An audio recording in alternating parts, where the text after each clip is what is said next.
Nagpapasalamat tayo that God has called us together and made us one through faith in Christ.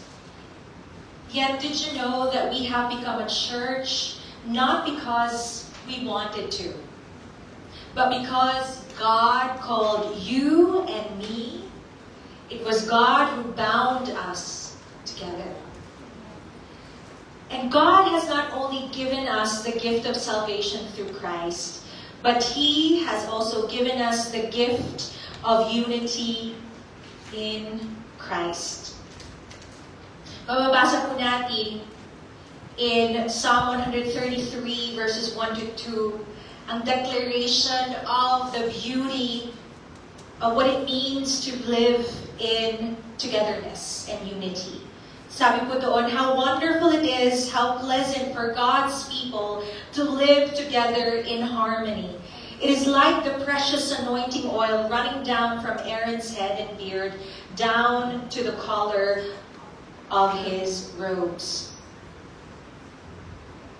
My friends, God has given us the gift of unity in Christ. And tayo sa NBCF, ito po ang isa sa mga ninanais natin sa ating fellowship. At sa totoo lang, regardless of our denomination, kapag Kristiyano tayo, we should pursue unity and oneness. As a church, we too want to be known as a church united. Amen po ba? Amen. We desire to be known as a church who is united with one another in Christ. Kaya please reach out to the person on your left or your right and just hold their hand.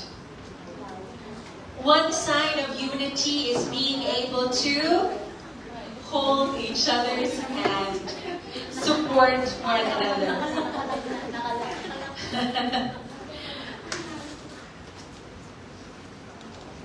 Ang unity ba ay nakikita sa ating simbahan?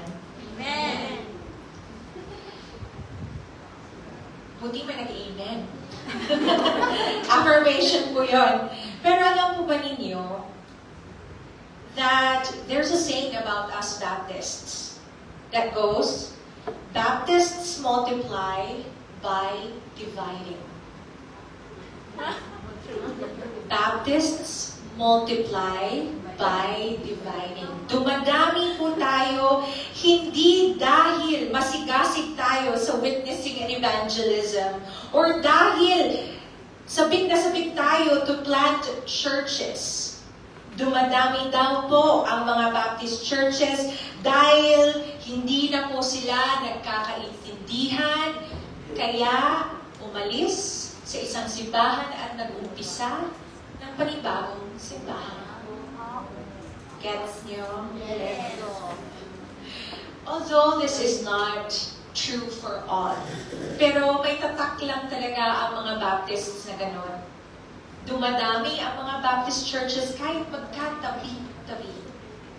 And if you look into their history, magkasama yan po sila dati.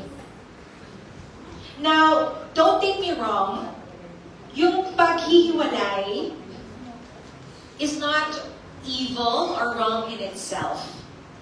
Yet many times, we have to take a look at the reason kung bakit nagkahiwalay or kung bakit nag-multiply by division.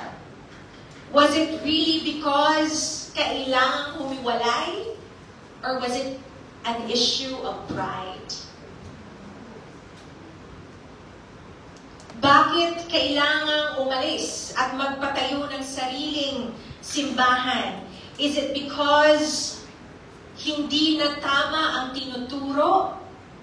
Or baka naman hindi mo lang gusto ang naririnig mo o nakikita mo? Bakit kailangang umalis? Give up ang membership.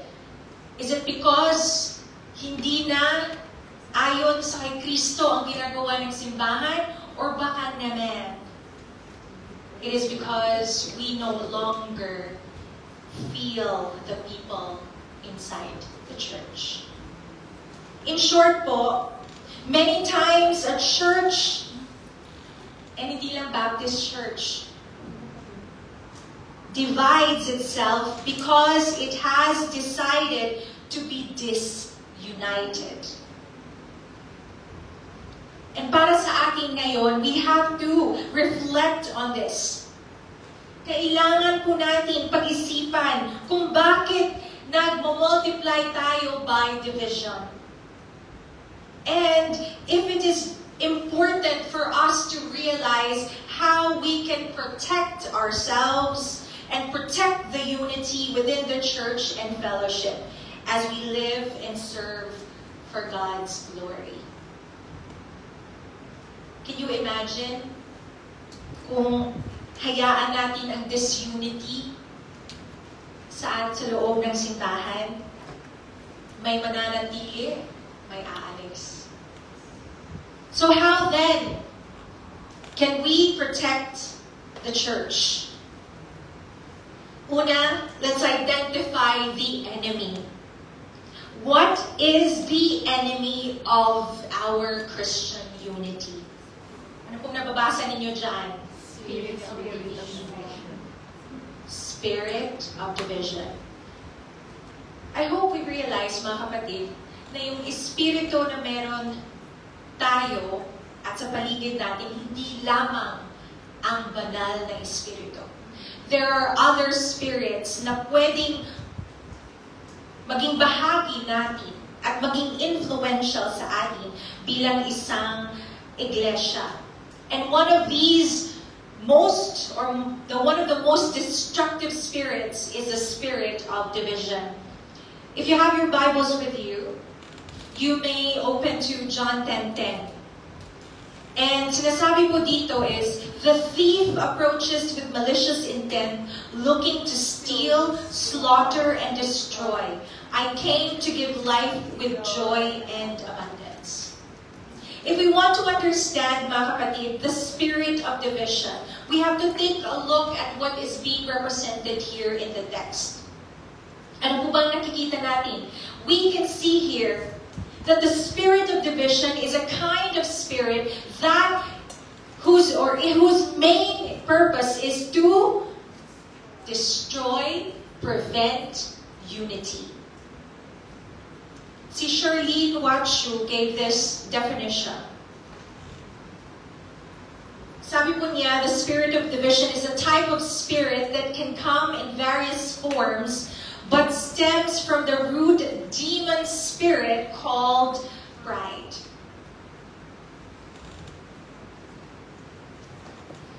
The spirit of division causes disunity and is known to be a thief of our time, our effort, our emotion.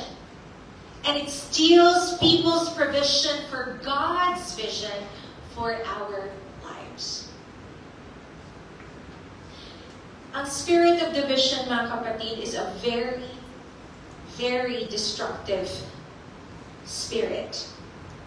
And when we allow it in our fellowship, in our church family, napakadali po mawala ang ating joy, mawala ang ating peace, mawala ang ating magandang samahan.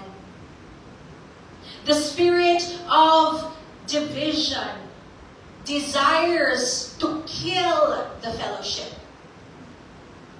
It desires to destroy the unity and harmony which the church family is to enjoy. Yan po talaga ang purpose niya. It is to destroy the good, loving, supportive, caring relationship sa loob ng ating church family. But this spirit, this destructive spirit, mga kapatid, also is seen when we forget or when we neglect to put on the fellowship garments. Naalala po ba ninyo? The fellowship garments of compassion and kindness. Kapag hindi natin sinusuot ito, or when we neglect to put them on, the destructive spirit of division can happen within us. Kung hindi din natin naaalala to put on humility and gentleness with our attitude, with our words, with our actions towards each other, naku po, there's a big tendency for us to destroy each other. And when we do not put on the garment, of patience and forbearance, forgiveness, we can expect that our fellowship, my dear friends, will be destroyed. Napaka-importante po that we remember all these things. If we desire that our fellowship continues to be strong, continues to honor God and honor each other, hindi po dapat mawala ang lahat ng ito. Kasi once we allow ourselves to get rid or neglect these garments of fellowship, magkakaroon po ng attitudes na hindi maganda at makakasira ng ating samahan. Ano po ba ang mga examples ng attitudes na ito?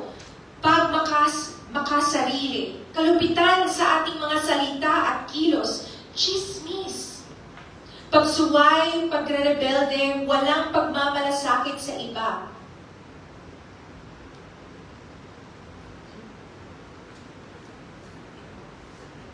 Nawawalan tayo ng pasensya. May pagmamalabis, may kapaitan at galit.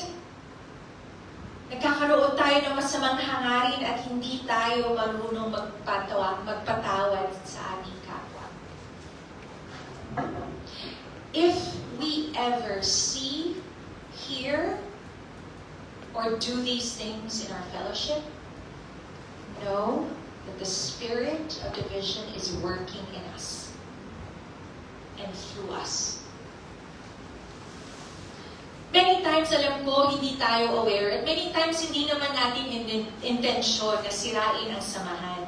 But my dear friends, the divisive spirit can be very subtle. Minsan nga, akala mo, nagmamagaling ka lang.